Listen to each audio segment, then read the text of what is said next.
என்ன தலைவா, என்ன அதான் ஆச்சு? 14 பாயிண்ட் வித்தியாசத்தில் தெலுங்கு டைட்டன்ஸ் வின் பண்ணிட்டாங்க. கடைசி 5 நிமிஷத்தில் வெறும் 6 பாயிண்ட் தான் டிஃப்ரென்ஸாக இருந்துச்சு. அசால்ட்டாக அடிச்சு ஓட விட்டுருக்கலாம் தெலுங்கு டைட்டன்ஸை. ஆனால் வின் பண்ணணும்னு ஒரு வெறியோடையே விளையாடலான்னு நினைக்கிறேன் தமிழ் தலைவாசி. இன்னைக்கு கோச்சிலேருந்து எல்லாருமே ஒரு கான்ஃபிடென்ஸே இல்லாத மாதிரி விளையாட்டாங்க. ரைடிங்கும் சரி டிஃபென்ஸும் சரி இன்னைக்கு ரொம்ப சுமாராக இருந்துச்சு. டிஃபென்ஸில் வெறும் 7 பாயிண்ட்டு. இந்த ரைட் கார்னர் சுரேஷ் இருக்கிறாரு, வேற லெவல் பிளேயர். ஆப்போனண்ட்டுக்கு வேற லெவல் பிளேயர். கையை தட்டுறாரு, தொடையை தட்டுறாரு, பிடிக்க மாட்டுறாரு பிளேயர்ஸை. காலு கீழே பொறுமையாக போனஸ் போட்டு போகிறாங்க. இவர் கையை தட்டி தொடையை தட்டி என்கரேஜ் பண்ணுறாரு ஆப்போனன்ட் பிளேயர்ஸை. அது கூட பரவாயில்ல. கடைசியில் நாங்கள் தான் ஜெயிக்க மாட்டோம்னு தெரிஞ்சிச்சு, நீங்களாவது ஆல் அவுட் எடுத்துக்கோங்கன்னு போய் அவுட் ஆனார் பாருங்க.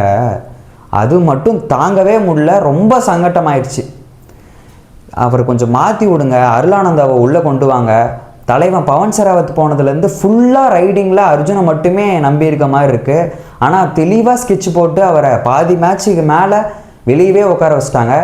சரி பரவாயில்ல, எல்லாத்தையும் மாற்றி ஒரு வேறு லெவல் வெறித்தனமான கம்பேக் கொடுப்போம்னு நினைக்கிறேன். நெக்ஸ்ட் மேட்ச்சு பார்ப்போம் தலைவா.